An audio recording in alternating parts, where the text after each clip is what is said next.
Our family gets together on Fridays, every Friday. That's when it was announced, or the rest of the family found out of what the situation was and what needed to be done. The liver specialist told me that your bile ducts are clogged up, and they found a lot of bile stones in the passages. He has what is called primary sclerosing cholangitis. So that's basically a disease which is thought to be because of the body's own immune system attacking the liver.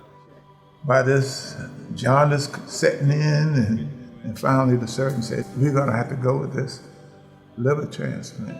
It's a progressive disease with no good treatment. The only way to treat it is to replace the liver. What he was looking at was a fairly long wait on the waiting list while getting sicker and sicker, older and older, and possibly not getting a liver on time. So for him, a living donor transplant was a good option.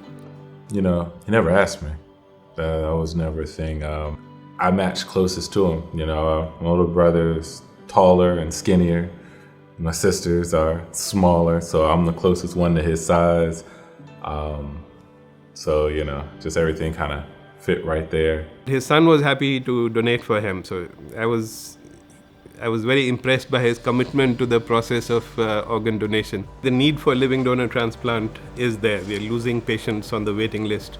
So we can potentially salvage those patients if we offer them living donor transplants. Before the surgery was, I guess, the most nerve-wracking part, because it was kind of it's a hurry up and wait, because you have to go through a lot of testing and making sure he's doing all right to do it, that I'm all right to do it, all of my parts are doing what they're supposed to do, and everything matches up. We decide on what part of the liver we're going to remove, what part we're going to leave behind. So both have to be safe. The part we are removing should be enough to meet the requirements of the patient, and what we're leaving behind should be sufficiently large that it's safe for the donor. The surgical team was great. Dr. Kumar has a lot of information and experience. And his demeanor, his whole personality really puts you at ease. And, you know, he's had over 700 surgeries under his belt, so that always makes you feel a lot better. So there were very few operations which give you that kind of immediate satisfaction. Liver transplant is one of them.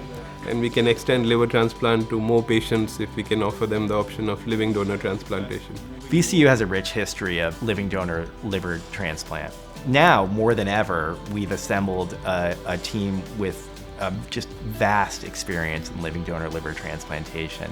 We want to try to serve the patients not just in the state of Virginia, but we want to have patients from the region and nationally coming to VCU so we could offer them this service. I mean, it's awesome. You know, it's my dad.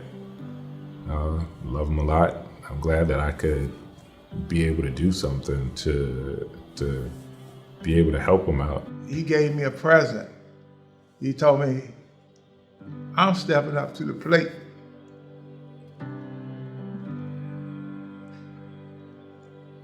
See what I'm talking about? He said, you gave me life.